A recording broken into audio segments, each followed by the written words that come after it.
Hey, I Bill. guess we're welcome, Jeff. Welcome. This is like our third meeting back together, and we'll Ish. Yep. talk talk about the subject wherever it leads us to this week, and then we'll meet back in 2 weeks, and after my art fair, and we'll see where we go from there. And so, but the kind of the theme that we have going on was like thinking about baptism.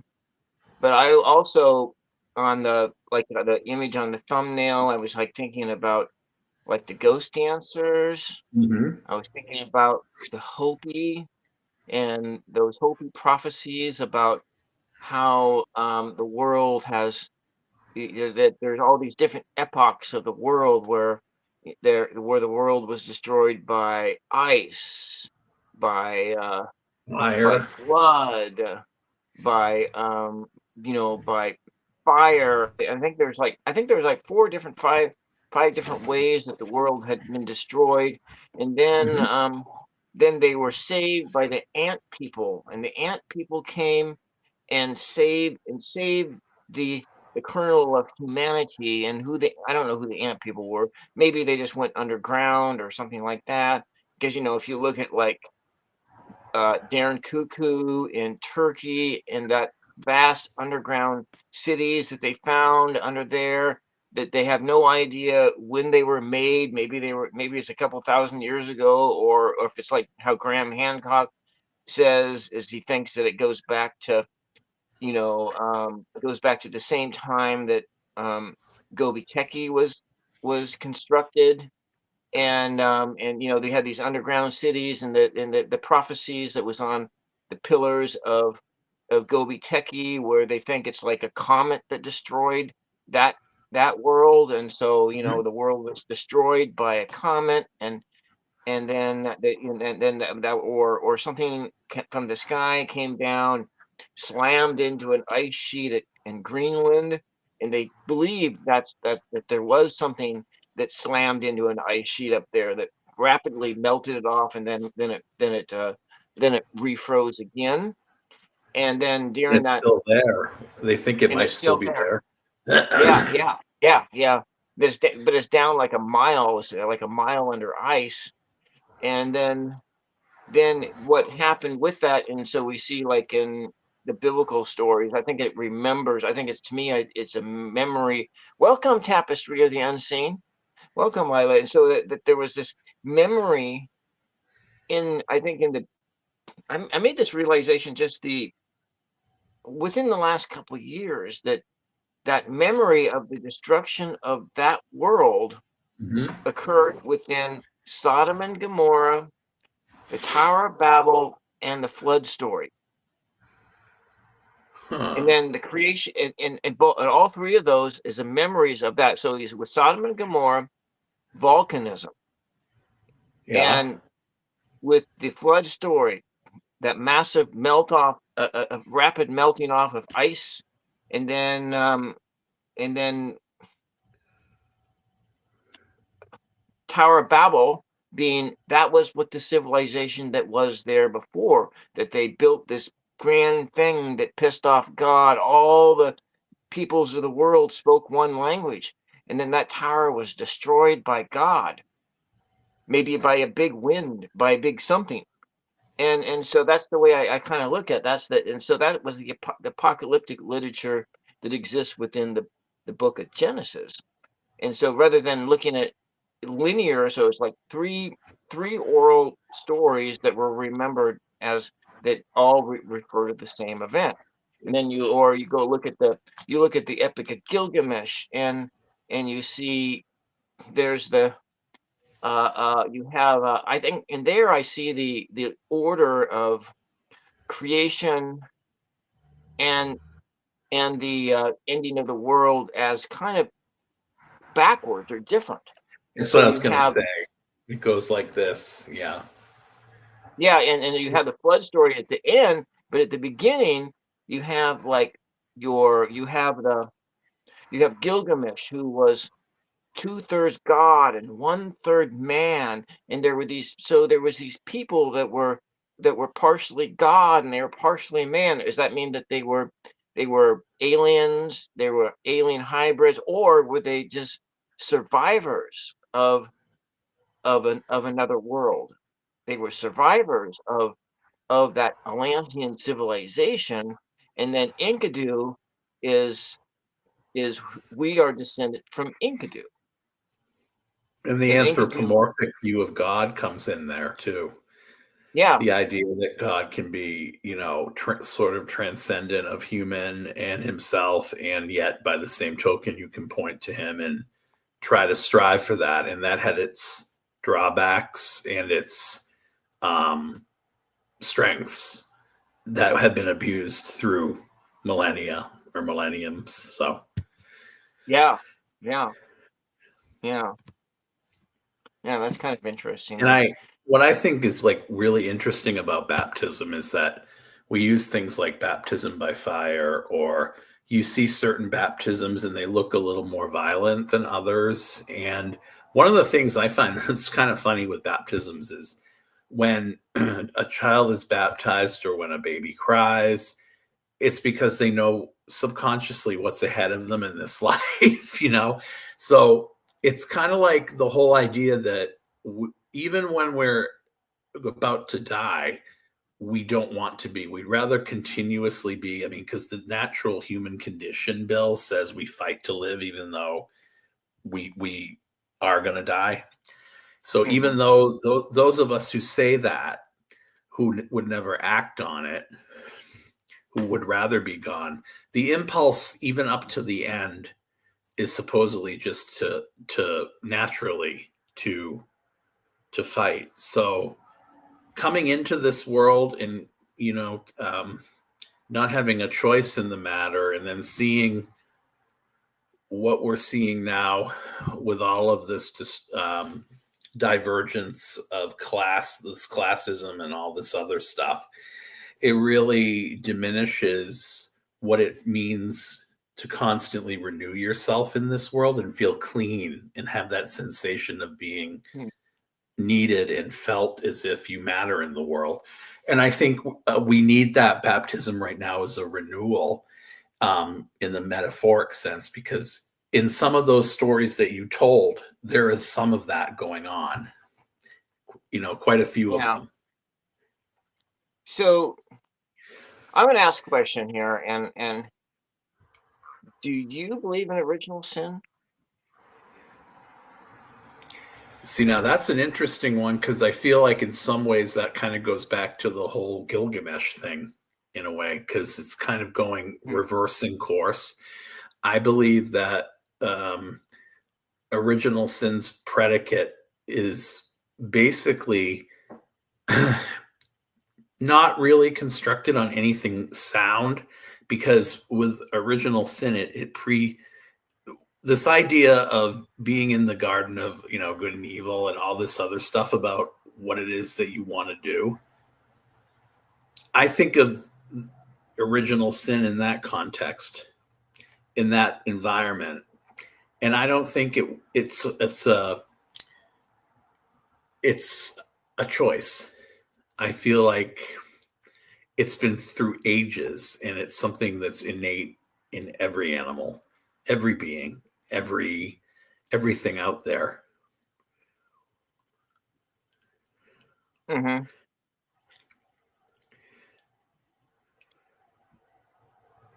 Are you still there, or did something happen? Oh, I'm here. I'm just looking at Mr. Palad. Yeah, well, okay, that's fine. Just as long as you you can listen, but be nice to people here. Anyways, so I because when I have read the Bible, I don't see original sin in there at all, and so I kind of like feel like that was something that they say it's there, and I think Paul says it's there. But if you don't read Paul, you just read the Gospels, and if you just read I think if you just read the Old Testament, I don't think that it exists. And More in the other Testament than that one. But I don't think it's a story that is really profoundly influential in the way it might have been then, because I think we're more secular. I Mhm. think there's something to be said for when it's like that, with original sin and getting clean from it and baptized, because a lot of the time there's been this idea that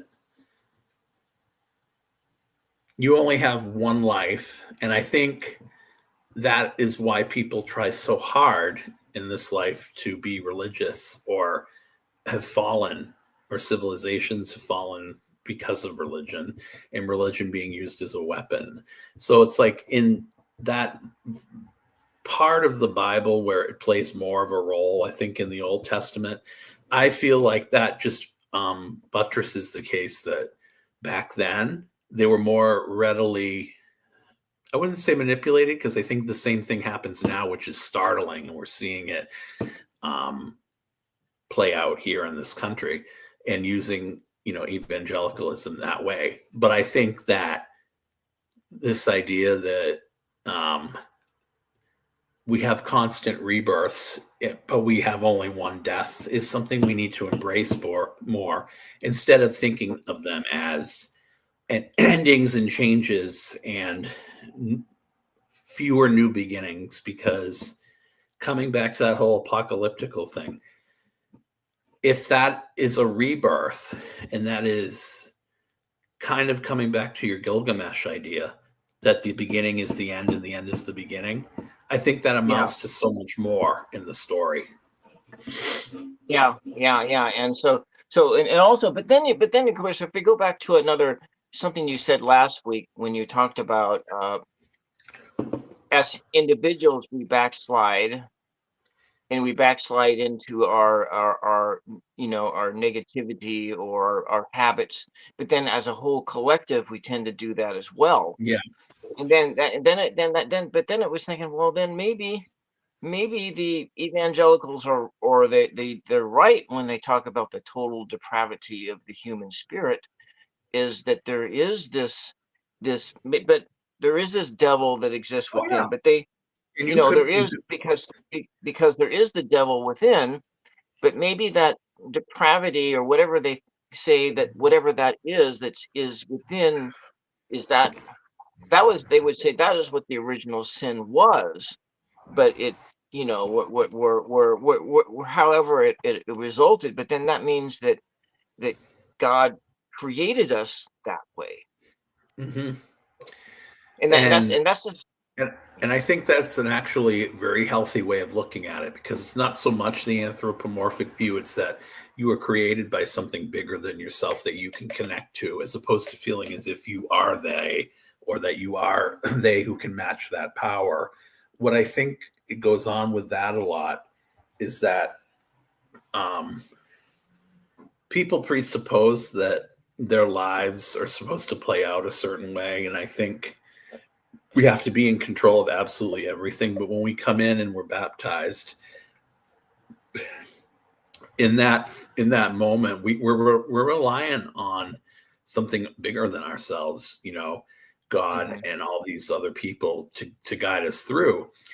And then when we have our death, that's almost a baptism in a way, in the same way, because it's not really taking into consideration that you don't know what's not, or what's there.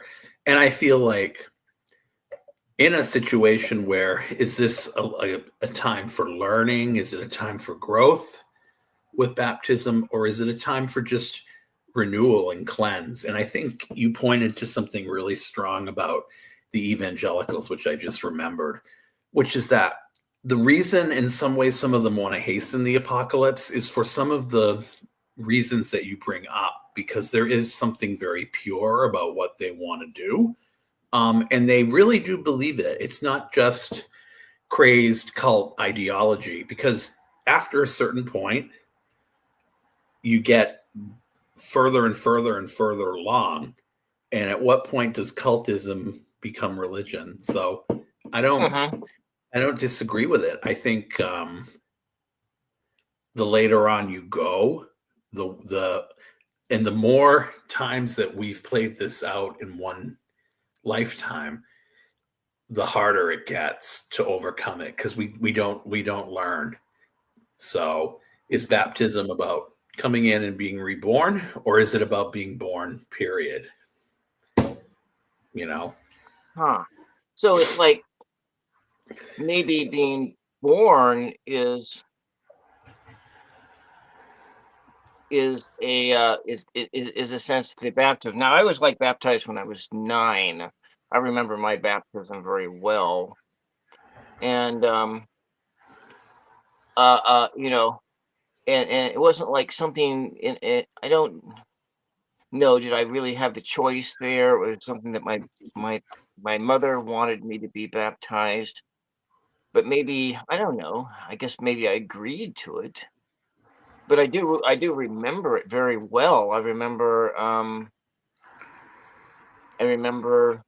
the pastor, he kind of sprinkled. They did the not the immersion kind, it was the sprinkle kind in an old Lutheran church, and they laid the hands on my head, and I felt like this lightning bolt that went from my head all the way down through my feet, and then it was You like it did was feel that.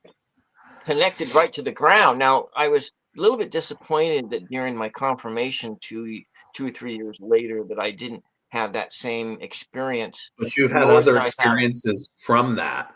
You've had other experiences from that, right? from that. Yeah, but Yeah. I had experiences before that. I had experiences before that too, because I remember an experience being like 3 years old, and that's when we used to live in Portland, and being in the backyard, and there was this red gate, but everything was like shimmering around it. Maybe it was just in the middle of the summer, and it just seemed very shimmery, Hmm. and like if I just walked through that door, I would be in a whole other universe. That's what I felt like. And then it was like going and like or like this time I went to an astronomy camp when I was um I think that I was barely like maybe 13. So I was like between seventh and eighth grade, or between sixth and seventh grade. I know I went 2 years in a row. So I think it was like having this conversation with other kids, and they talked about reincarnation. It was the word reincarnation. And I was like, oh my God, that's the truth. It was so as I had this sense that this was a true reality, and I knew this was a true reality. And I think for whatever age you were, and so my journey with Christianity has been colored by that concept, which has was such that I was never able to fully engage in being a Christian as it is defined today because of those experiences. And that sense of, because it part of modern Christianity, that is not part. But then how I reconciled it was, as well, maybe it just doesn't make any difference It was more of whether a visceral thing. It was more of a visceral thing for you, but you got grounded in that energy. You got grounded in that sort of karmic. You probably had, and this is what I'm thinking. You probably had some sort of. It wasn't an awakening per se, but it was like a recharge for you, and that yeah, might have been on some level a baptism for you in the way it needed to be. You know. yeah. Well, I remember, like when I was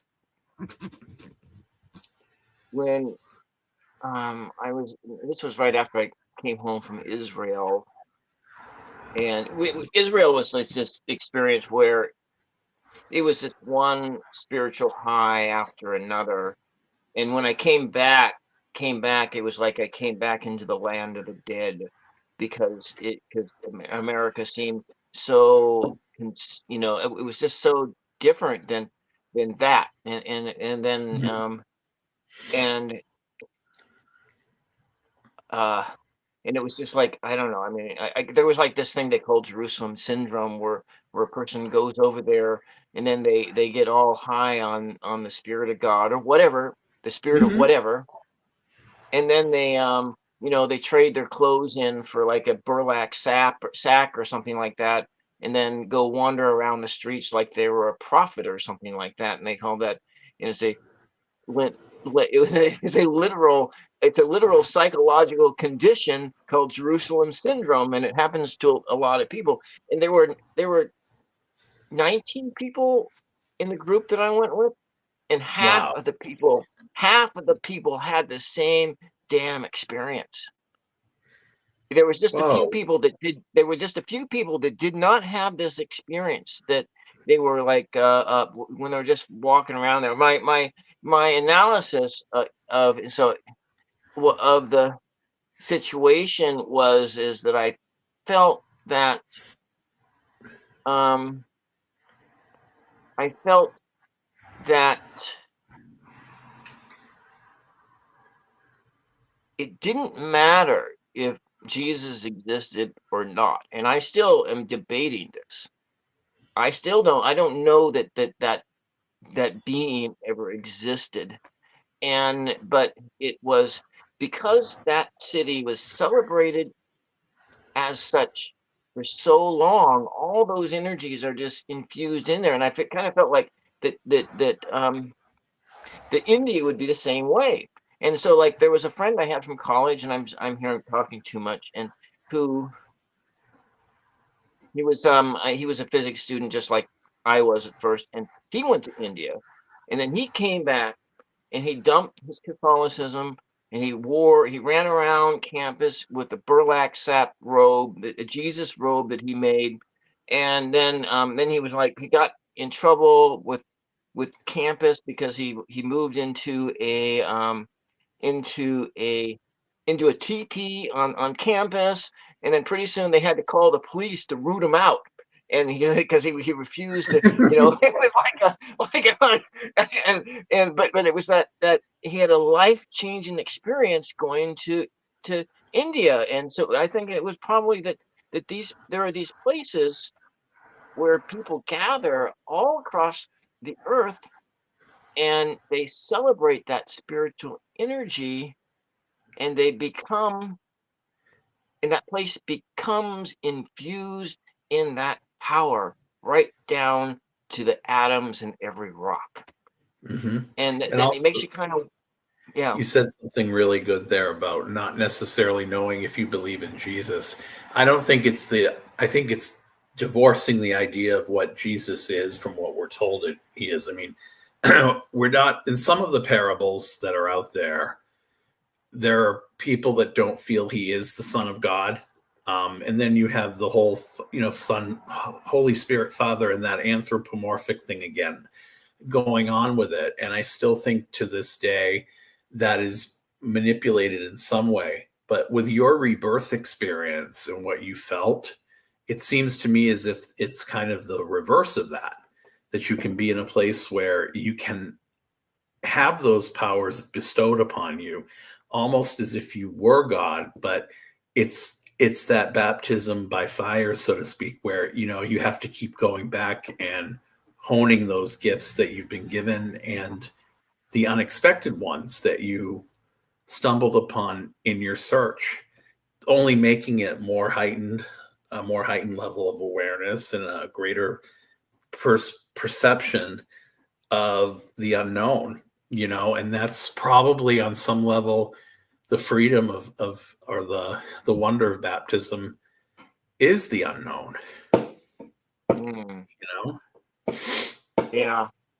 Because with that thought, because while I was preparing for this, and I was like working on my paintings, is going along way slower than I was expecting. But I was like listening to one of my programs from like 6, 7 months ago, and I said, God, I sound like a preacher in that. And I'm thinking, it's like, who is that guy? It's like I feel like I'm a different person than who I was 6, 7 months ago. And it's like but I've And had that experience writing too all along, or doing art, and you do something and it's like, I didn't do that. That didn't come from me. or something I wrote. Yeah. I didn't do I that. didn't That write that that. came, Yeah. yeah, I didn't write that, and it seemed inspired, and something like that, and and it, or because there was like something you had said about astral plane, and I'm wondering, is that like where we are entering into the imagination of the human superconsciousness? Mm. Mm. I wouldn't say it Because necessarily it's the imagination. I think I almost see it as like a parallel universe. hmm, Like maybe we actually come from there. I don't know. I just think that there's something about this that always seems to put us in a light where where we're struggling more. And I think the idea with that is to kind of channel through the astral plane. So there is something to what you're saying, but I yeah, think it's more based in physics or something, more that we don't understand. Then it's not even really metaphysical. I feel like it's more scientific for some reason. oh, it's hyperspace. Yeah. It's Oh, the there you go. hyperspace plane. It's the thing they talk about, because so then there's like when I was in 2006, I was that was the last attempt I made at writing a novel, and I had I had a sci-fi novel, and that and then I was working on it, and then I got a job. I was unemployed at the time, then I got a job, and then I was to a point where I was like writing like 5,000 words a day. Get up in the morning, I'm just write for like 2 to 5,000 words, and then and then I got a job, and then all of that just ended, and because it was like and then I was learning a new job and doing all that stuff, and then and there that was that, but during that I was like thinking about the universe, that because I was just because I didn't have an outline, I just started writing and this stuff came out of me, and that's kind of because there was like these when you go to take a writing class, or you do an art class, they tell you there's this order of operations that you have to do things.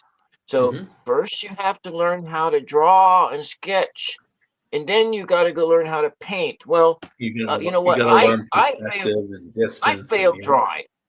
I failed drawing. I took it twice in high school art and once in college art, and I failed drawing every single time that I took it, because it was like, oh my God, this is so boring. Or maybe I lacked the motor skills to do it, and whatever. And but then it was like with that was with art, and then but with what was I talking about? The other thing was that you had to do these things in this order, but with the writing, it was you had to write an outline, and you had to have a plot point, and you had to do all of this, and then but then I had learned, there's not everybody writes that way. Some people, they're taken on a journey when they start writing, and they have no idea what they're going to write, until they start writing, and then boom, yeah, boom, boom, boom, next thing you know, yeah, this whole story comes out, and it's like, where the hell did that come from?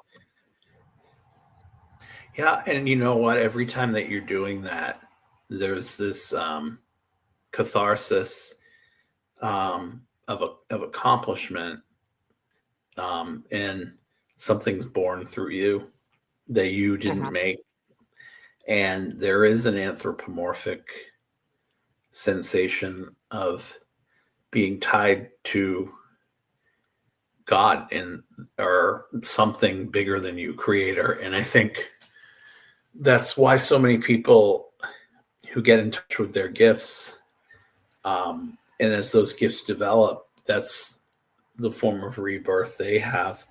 I just think that on some level, the collective rebirth, versus the elemental part of ourselves that we can fix to make that happen, you know, it's not just about one of us, it's about all of the energy on this planet. And I worry that in a lot of cases, when that energy collides, um, in a binary sort of way. It's harder than it would be in a spirit realm, because you can be exactly who you want to be, totally free and whatever. Whereas here, you're labeled, and you're labeled in one of two ways, and I think that's one of the reasons I feel like the paradigm in the apocalypse is here, because I feel like the paradigm doesn't work anymore, and that's why so many people want to embrace. I know I'm going down a different road. Want to embrace the 5D, but you said something that was really good about the miraculous nature of where things come, and it was almost like when you had these things channeled through you in your experience, where if you're tied in meditation, you will feel the same thing. You will feel, and it won't just be, it'll be a warmth, but it will be a warmth, Bill, that you don't have to work to achieve. And that's when you know you're connected, no matter what you do. So it's like every time you cleanse, every time not you clear that energy, to me that's a rebirth, and I just feel like so many times not enough for doing that. And it makes you, it'll make you sick. It's like, by tapestry, it'll make you sick if you don't try to clear it. So yeah. Well, yeah, I can see that. Yeah. Yeah. Good night, Tapestry. Thanks for popping in for a few minutes, and yeah, and thanks for being a mod for a little bit, and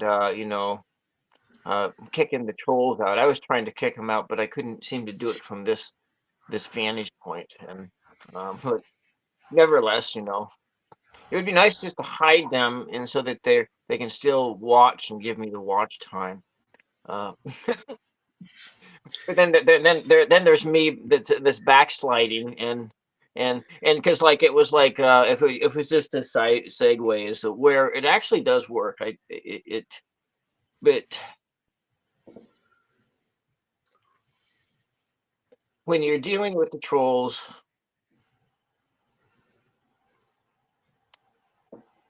you say, is that the best you can do?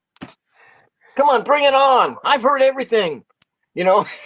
And so it kind of it shuts them down. But see, but is that this conversation is not it's not conducive to doing that, but doing the AI poetry, me throwing a tinfoil hat on, and doing something fun. Well, that is conducive to doing exactly that thing. But we'll just get back to the conversation here. And then, that's where this comes from. This didn't take me that long, and before I knew it, I was done. And I have more than I had in the last two books, just in that one alone. So, coming back to what we were talking about, I just think that I lose sight of this too until I talk to other people, that really, and until every now and then I can sit myself down and talk myself out of it. Really, that newness and that accomplishment that you want to get a sense of, and a sense of purpose, is driven by your own idea that you can, through rebirth of some type, clean yourself. And I think that when we get sucked into a world of duality and layers and compartmentalizing, and it hurts, and that's why so many people would rather numb out until they do have that moment, where maybe something does awaken in them. And thankfully, you didn't need that moment per se, in that you weren't desperate looking for that moment. That's what makes it even more of a gift for you, because I don't think you needed to be saved, but I certainly think it heightened your own awareness of yourself, and it made you go further with your own journey and acknowledging the gifts that you do have. So, Yeah. Well, and then it goes to a conversation I had with Sarah when I had her on the first time. We were talking about Reiki and do these gifts work even though when you are like in a state of sin. If I'm using a Christian term, and where you have backslid into your bad habits, do these things still work? mhm. And I tend to think that while I backslide into my habits, that then my reading skills don't work. But then I know that they do. But right now I'm just so They much work. concentrated on getting the content for the art fair, and then I got derailed back on Labor Day weekend with some family drama blowout that derailed me, that kind of is reverberating through here. And where some people in the family, they can exist in a realm of chaos, but I can't. And that heavy chaos just like it derailed me.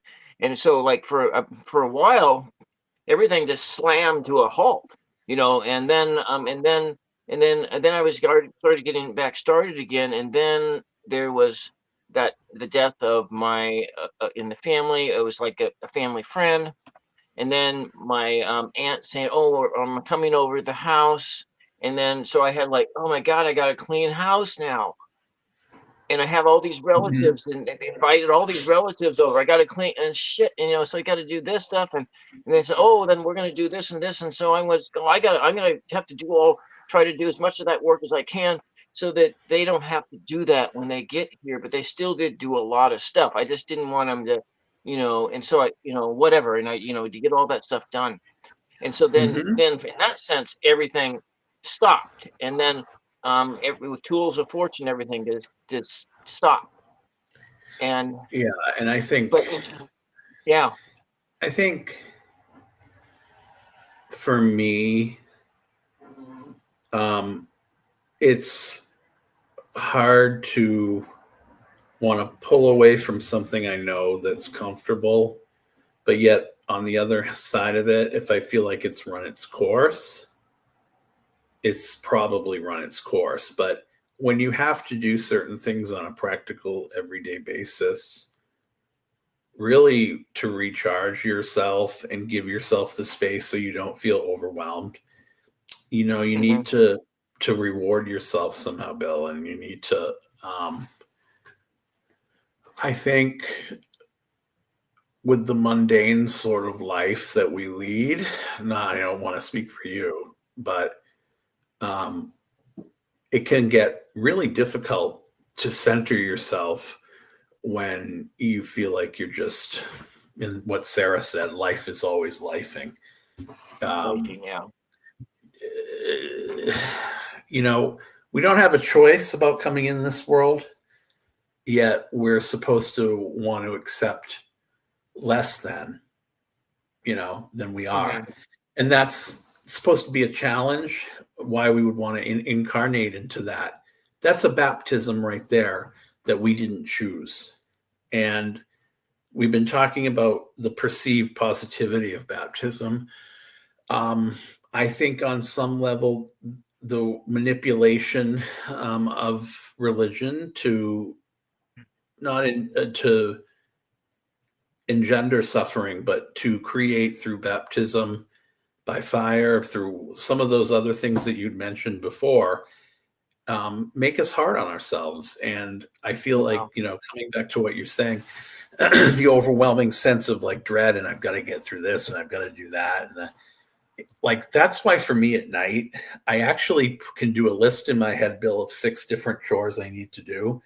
And they're small. And I start out small. And then when they're done, that's when I actually will start pulling back and meditating. If I come on here, I'm like amped for hours. Hmm. So I can't anymore because I I can't come on during the week. And then I made the decision that I would only tape, and because when I do lives, I really do like doing lives, but I get kind of camera shy, to be honest with you. I don't know what Mhm. happened. Um, and I felt at the beginning of probably the administration, it was then.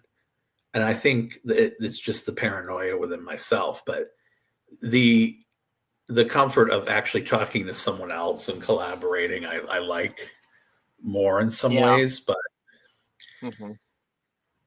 I feel like, just getting back to what we were saying about baptism, though, I just think that there are some negative connotations to it. Um, and I almost feel like hazing could be a baptism, you know? Hmm. There's so many things with that in the ritualistic sense that are done, whether it's pagan or whether it's through other modes, um, that don't always lend itself to having the best reputation. Um, but I Yeah. think in more ways than one, we need to be, as Sarah said, kinder to ourselves. And that's we didn't choose to incarnate here. I mean, I know people say we chose to, but I kind of feel like when they say that, they're saying it because they know, why would you want to choose to come in here? Well, you know what? Here's why. Here's why. Here's why. Okay. Because Earth Plane is an amusement park, right? You think so? For Yeah. for an advanced civilization, it's that an advanced civilization, because it goes back to Isaac Asimov. Isaac Asimov, um, he was pondering this, Hmm. and he was pondering this and he had this question, and then in the 50s, and then he wrote this short story. I think it was either there was like three short stories, because he wrote one of them and it was really successful, and and that okay, so people, they were ventured out into space or whatever, and they asked the computer this question about stopping entropy. Well, the computer worked on it and worked on it, and then it worked on it until the whole universe died, and then and mankind and everything died, but the computer was still alive because it had embedded itself into a different dimension. All the stars had burned out, but then the computer says, "Let there be light," Sounds like AI. and a new universe was born. Yeah. And Sort so of sounds this like sense, what in this sense, and so I think that Isaac Asimov was was channeling. He was like in that. He was. That's why I have said that these science fiction writers are prophets. They're the prophets of our generation. It's not just science fiction writers. It's just creative people in general have that can tap into that mind, have a tendency to be. They have a they're an open channel for that inspiration if they so desire to tap into it. And so Mhm. then we where this kind of came to me was like it was actually once, it was like listening to some guy let on Next Level Soul, and when he was early in that, because I started following that channel when he was like at 50,000 subs, and now he's like at like 2 or 3 million, and he went really fast. He blew out really I fast, watch the and Life After Life channel, where all the psychics like Arthur, mhm. Terry's been on. Yeah. Is that affiliated with that channel? Next Level I know Soul? I'm not sure. I think he might be affiliated more with Gaia TV or something like Ah, that. I don't, okay. you know, I think that's what it is, but this one guy came on, and uh, and and I had never really thought about it that way before, because there's the Matrix, but it was in a sense that, but where I was thinking about it and thinking, oh my gosh,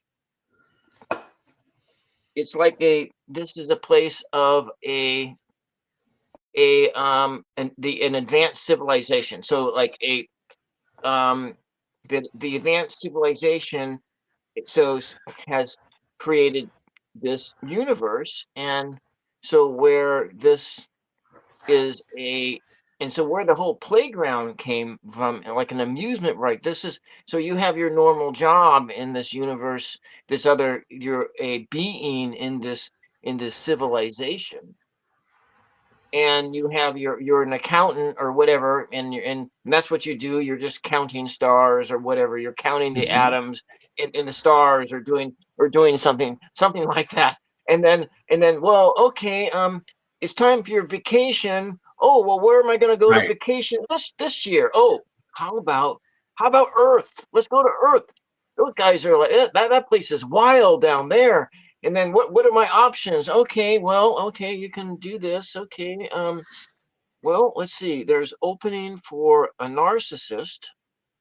Um, there's an opening for the devil. There's an opening for this or that, or you can just have this nice, calm ride over here, and or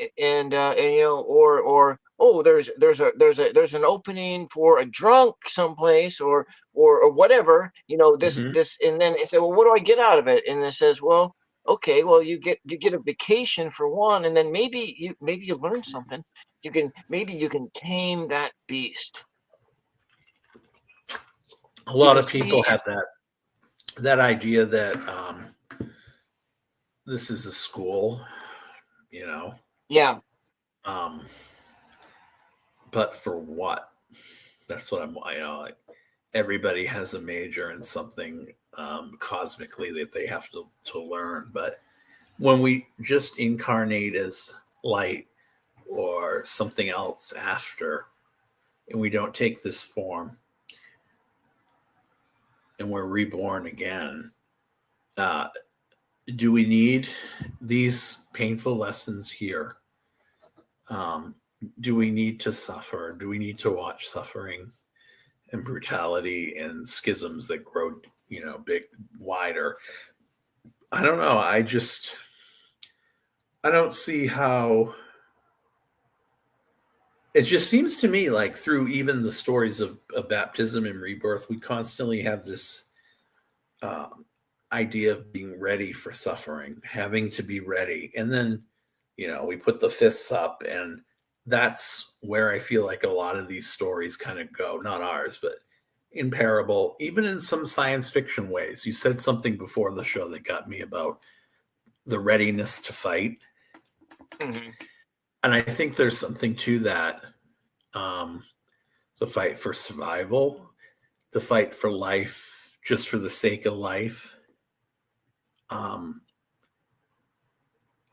is in vain in some ways, because we're all going to have an exit point. Um, so why do we brutalize one another? Why do we even try to steal from one another? Can't take it with you. So Mhm. it's like I need more, I need more, I need more, and I kind of feel like just in the whole apocalyptic series that the rebirth uh, it has to give way out of. I do believe there is something to be said for getting out of the 2D and the 3D or whatever and going to a 5D, because this paradigm doesn't work. I feel like if there are telepathic gifts, or if there are other beings out there that can show them, to be intercessor and to be in the moment of now is what we need. Mhm. We don't need to be worrying about 5 minutes from now, and then all these things that distract us.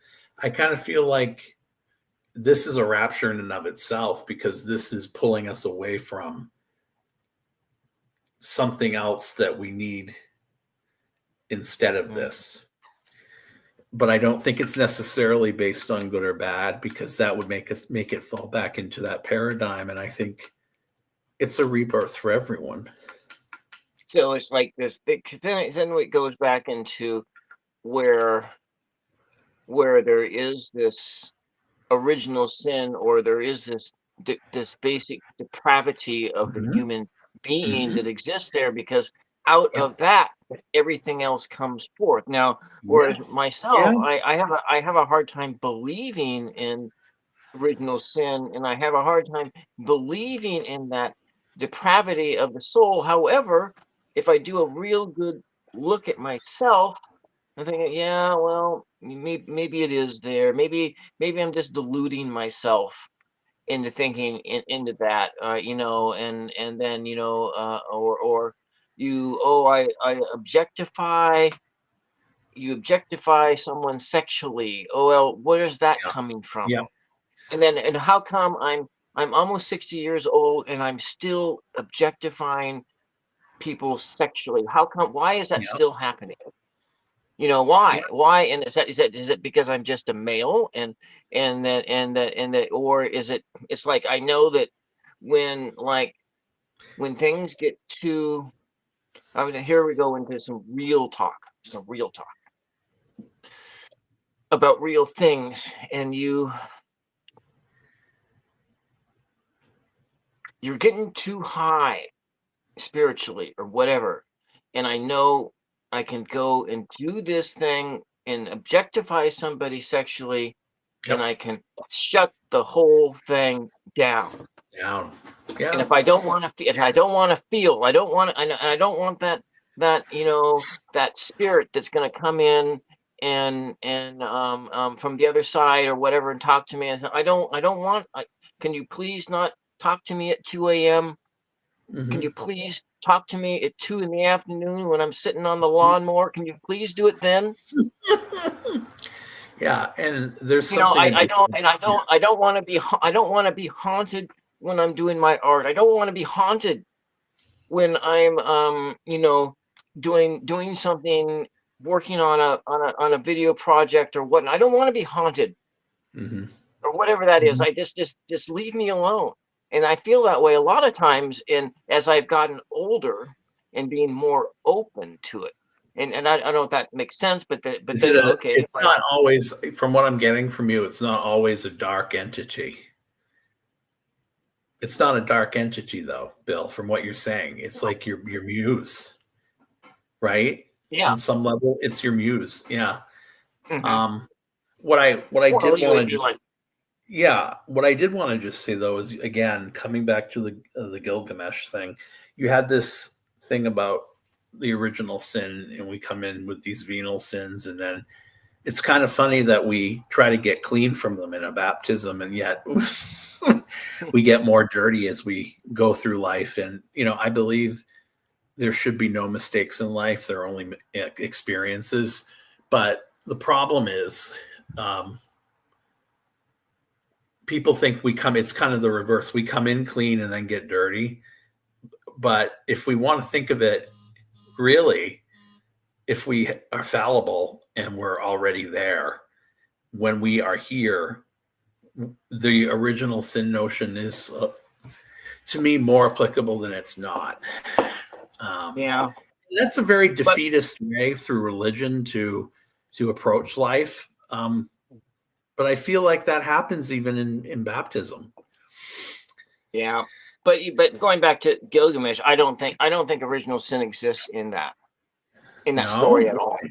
No, I don't think it exists in that story at all. Because what you have is I don't see when I read that story, and we'll have to go. I guess we'll have to go over that again. I maybe we'll do that, and we'll bring another person into the conversation if they can come and to talk about this. But where it just as a teaser, you're looking at Enkidu being our the being the human being that was born into this world after the fall of the last world. Enkidu was that hairy man, and so the Enkidu was running with the gazelles and running with the animals, and they were out there having a ball, and and having a great time with the animals in that sense, and then and but eating the crops and all of that, and then the people of in the kingdom of Gilgamesh were complaining about this wild man who was stealing their whatever and blah blah blah, and then Gilgamesh says, well, let's see, what should we do about that? Oh, I know what. There's this watering hole that he goes to every day, with the Yeah. gazelles, and we'll just put this beautiful woman down there, and and then he will be so enamored with the woman that he'll lay with the woman, and then his hair will fall off, and um and the other animals will reject him. Well, that's exactly what happened. But there's nothing in that story that says he was Be, inherently evil. bad or wrong or And he just moved from one state to another state, one state of being to another state of being.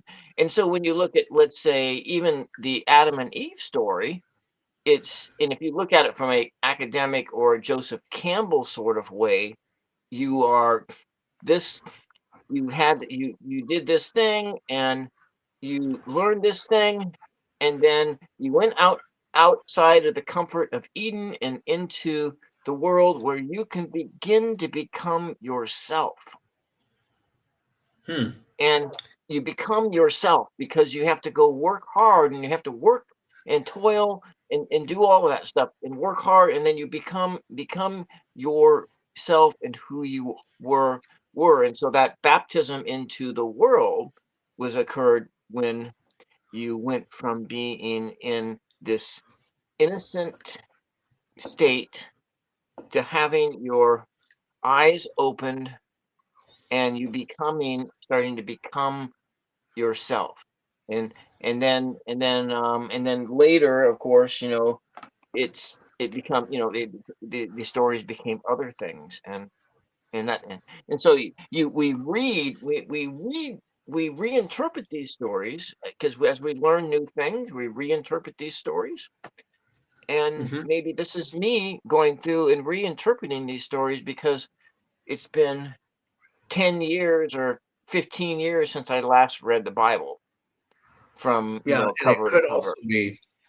it could also be your spiritual growth, as far as maybe that's a paradigm for, instead of thinking of a baptism and a death, there's a certain unity between this life and whatever the next life is, that um, time doesn't become about demarcation or marking or delineating something from something else if you are approaching it your way, because it's all one. It's not, and that's a better way to look at it from the way I am, because if it's about beginning and endings and baptisms and celebrations and deaths, and that's a very um, cut and dry kind of, I don't want to say sorry way to look at things, but it kind of is. And the way you're looking at it is far greater than how I'm looking at it. It's far more optimistic, and it comes from a deep place of understanding that very scripture that you have been away from for a while, because you've been able to assimilate the better parts of it probably into your life, or even the wrong parts. The wrong parts, it seems to me too, Bill, you've taken something from and Mhm. understood better. Or not the wrong Well, parts, but the ones that are a little more tenuous in what they're trying to teach. then again, I have my missal that was given to me when I was Yep. confirmed as a Catholic. I can't find my Bible, which it's in this house someplace. I know that I brought it with me when I moved back. It's here Spirit someplace, moved. and I'm not, and it has all my notes in it because I've had it. I was looking for it, and I couldn't find it, and I don't know where it's at, and I don't know where I put it. Um, but I have other Bibles. I mean, I have a lot of Bibles, but I don't have that one. And that Mhm. one was the one that I read, and I read it multiple times. I took it to graduate school with me. I took it to Seattle with me, and there was the notes and everything, because it had the apocrypha text, and it had had those kinds of things, and had and that was and it gave me like these understandings, and how the understandings of of these things, and like where I even came, where the idea came that the second coming, as we know it, has already occurred. It already occurred. All of that stuff already occurred, but it just didn't happen the way everybody wants it to happen, because they want this death, they want this rapture, and they want it to be this I way, think or they it's want this apocalypse yeah, to be yeah. this doomsday, and the whole thing is obliterated, but it doesn't say that at all. And it's just that's just what we want, because we want an escape from our sufferings, and we feel like that this is the only way to escape it. But maybe there are other ways to, because if we, I guess we could talk about this forever, but it says if we talk about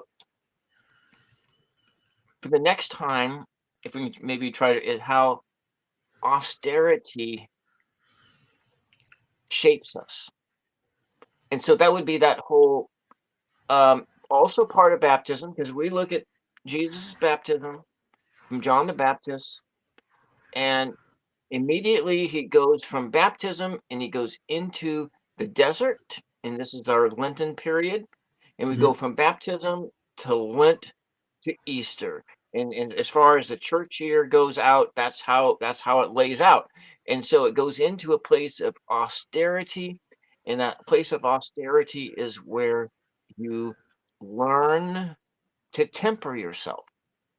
And then if you look at in other cultures, there's like vision quests, there's all these things, or like if they, because it was always talked about this when I was studying theology, is in how in Christianity there was a lack of these rituals from that a a boy and a girl took to Yep. from becoming children to becoming adults. And whereas in the indigenous cultures they had these things, but what we have is we have Lent.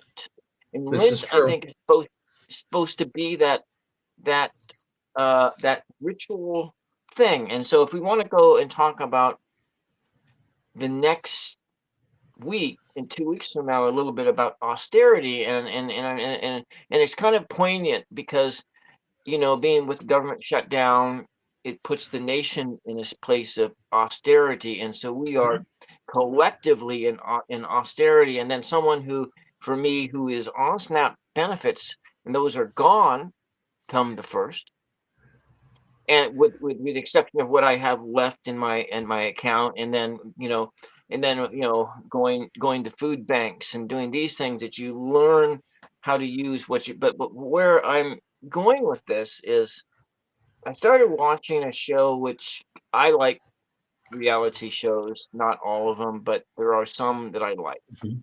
And this one that I really, really like is called Alone. And you should try watch this, but Alone, where you got these survival people, they drop them off in the middle of the wilderness, like in the end of September, and they want to see how long you can survive. And then the last man standing, the last person standing, like wins like $500,000 or something like that. And then they get 10 items, and then everybody who goes into this, about if they make it past a month, everybody starts breaking down and crying, and you are your own camera crew on this show. So you have to, not only you have to pack around all these cameras, and then if I had listened to an interview with one of these guys before, and they if they come and visit you once a week to see if you're still medically sound, and they replace all your batteries, and they pick up all the chips for the memory chips for your cameras, and then making sure your satellite phones and all this stuff is all charged up, and that you have, and then that and you're medically sound, and and then I've heard, then like I've heard people get phone calls in the middle of the week, and they say, "Hey, you didn't put enough film. You didn't film yourself enough. You need to do more. You need to you need to film more footage." And so the then when and then after him after they talk about how hard it was to go hunting when you got to film the whole thing. And then Yeah. Yeah. half of these people who are doing this are not technically savvy. They're like my mother with the remote control on the TV, is that they would rather not have any of that shit, any of that stuff. And then they have to learn how to use all this stuff. And they have this, and then but what happens is after about a month, everybody breaks down bawling because they're alone. And they have this camera to talk to, and that becomes their only point of contact. I think that somebody is going to listen sometime, talking Yeah. into a camera. And so this is a sense of this going into this ultimate sense of austerity. It's like, why would you choose to ultimately go in here and suffer? Like, and one of the guys who won, I think he won, I don't remember, he was like from Canada, and he did 6 weeks of fasting. Well, He did a water fast for 6 weeks. And I think he won, I'm not sure. And the reason I know that this stuff is real, because one of the contestants, I worked with the guy's wife. I worked with the guy, and they showed the person's house, and I thought, holy crap! I work with that lady. I work with that lady. I used to work. We were co-workers. We were co-workers together. And that was like with one of the contestants. Anyway, but that sense of that austerity, and how through austerity you can really learn who you are. I don't know, but maybe it's something to think about for the next time when we come yeah. back in 2 weeks. Think about austerity, and in a sense of, is that in that sense of we are going through that, and what you have to learn by it. Maybe Jeff, just maybe it's a positive thing. And so to look at it, things from a little bit of even though it doesn't feel like it's positive.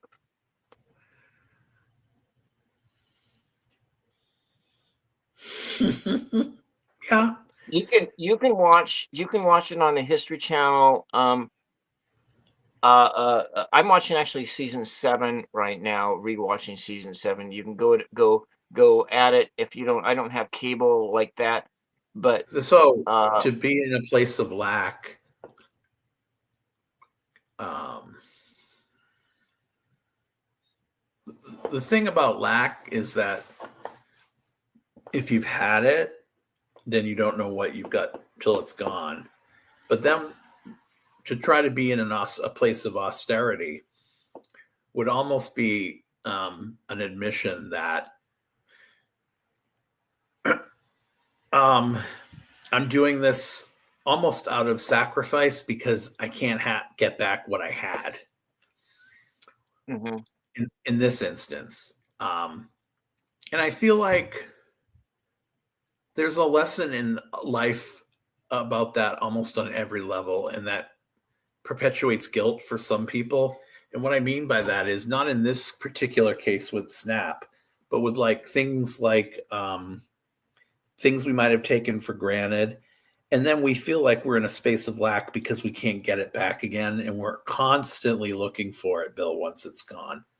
Mm-hmm. And I feel like that's a very scary thing to do too, because that we, as much as we might want to learn in a place of lack, which I think we can, I feel like the overriding emotion though is about loss and not lack for some reason. Maybe Mm-hmm. it's the faulty ego we have, or that I or it or whatever. And it really plays tricks on us, because when we should be really striving for, as you do, and succeed at it, it's something better, we're self-sabotaging the way Sarah said we do. So that's how I see that. Yeah. But yeah, I would like to explore that more, because I think Yeah. on a deeper and on different levels, that even might have more weight than baptism itself. So, yes, Yeah. I'm game for that. Let's explore that in 2 weeks, and that's about austerity. And Mhm. and then when we go backstage, we will we'll think about what the title and the thumbnail should be. We'll just workshop that together for a Okay. couple minutes. But one thing I wanted to end with is that there are a lot of these new age terms that I'm completely uh,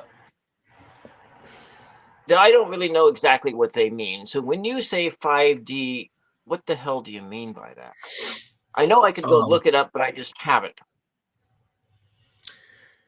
the idea that we won't be stuck in a binary world. It's almost like well, the way I understand it is, it's like dimensionality that is higher than what we know, but it's also tended or portends higher knowledge, in the sense that if we're in 2D, we're in that binary sort of lower vibrational area.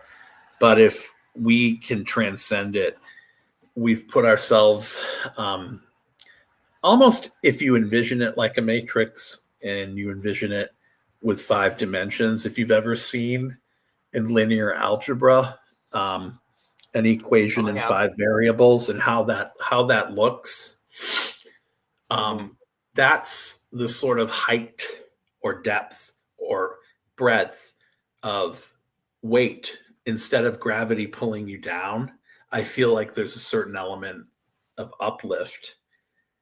It's not an Mm. ascension, it's not any of that, although some people think it is. But Some people think it's a physical ascension. I don't. I think it's a mind gravity ascension. gravity may not even exist. What it is motion. Yeah, you're right. And things in motion, Because they call it the acceleration due to theory. gravity. But you know, so because if you look at we're 3 dimensions, and then Yep. you add a fourth dimension, which is maybe motion, maybe in the fifth dimension, which Hmm. might be time, Yeah. Or you or add, or something like that. yeah, or you add some type of, well, you already said it, motion. That speed is motion. So, yeah, yeah. And Yeah. I'm sure, and I never as a child, well, shouldn't say child. I should say an adolescent, took to science that much. Mm. But some of these conditions presuppose certain fundamental theories about science, and those have gotten more evolved in the last 20 years to push the vibrations up spiritually. So we're constantly merging the scientific and the spiritual, and I don't think we realize it. Oh yeah, I knew that when I was Yeah, I a don't think kid. I didn't realize Kid, I that. felt like they were. Yeah. And Yeah. Yeah. As a kid. Yeah. we're moving that way.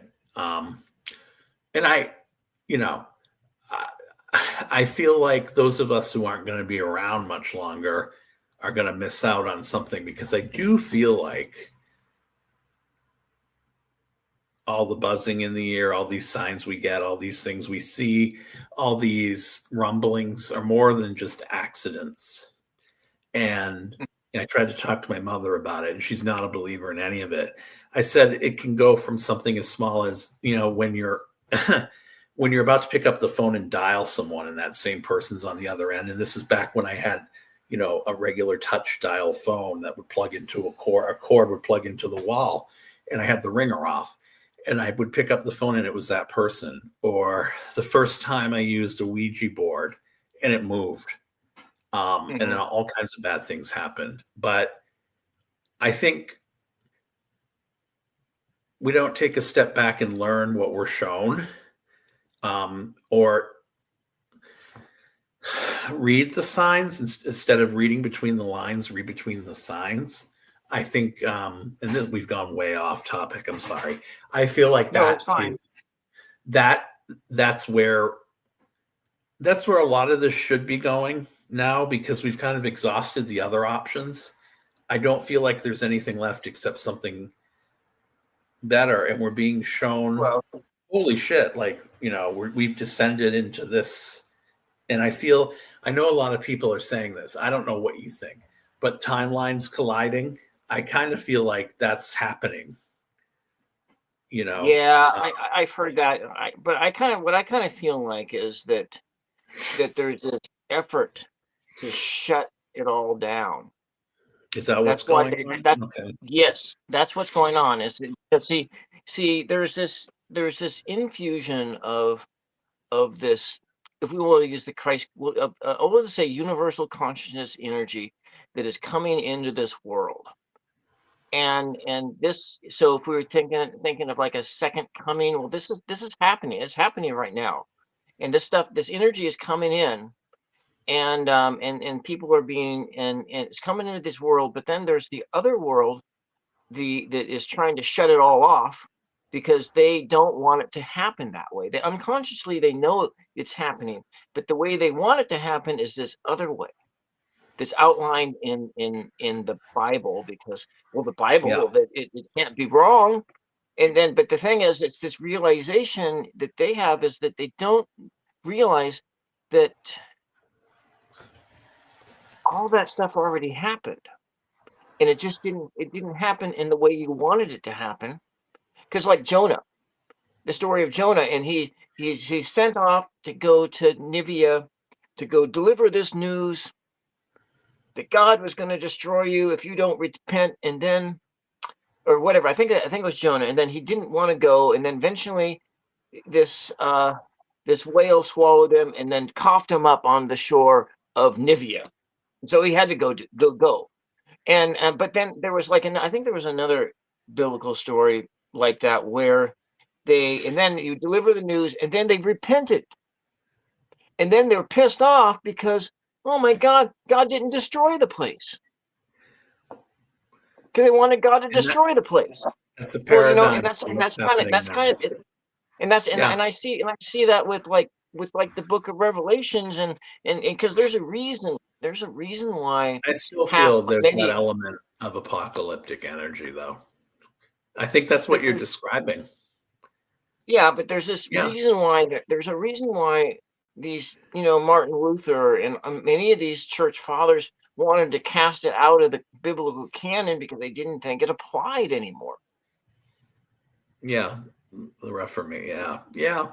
Well, and I mean, and what's interesting about that is that's about the time where I think through medieval or after medieval, you had the Reformation, and then you might have had this period of enlightenment. But with the Black Plague gave way to capitalism, which is basically feudalism in a different form. Yeah. So, it's the age of enlightenment. Yeah. The age of enlightenment came into being because of the printing press.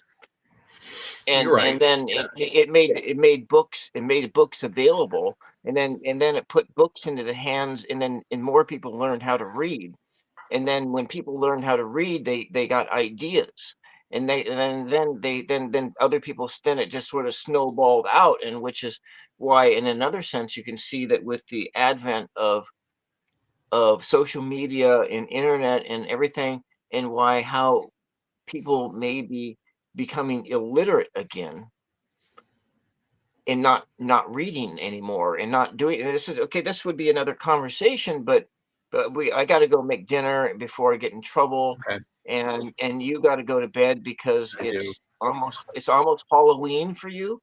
And we've had a wonderful time, and we'll be coming back to you guys in 2 weeks on Thursday.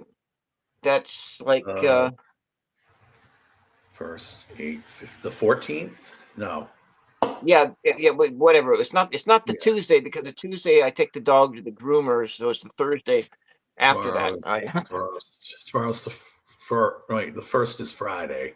It's Then it would be the 14th, I think. yeah. I think, yeah. 13th or the 14th. So Yeah. we'll be back on 2 weeks from today, and we'll talk about austerity, and then Lent, and then whatever else pops into our imagination that comes our way. And I wanted to thank Sarah and Lila and Thomas and Dilla, Durek, and the trolls for coming in, and saying hello, even, trying to disrupt. But we've been around the block here when it comes to YouTube, and so it takes a lot to really to derail me. And anyways, thank you guys very much, and we'll see you in 2 weeks. All right, Bye, bye bye. everybody.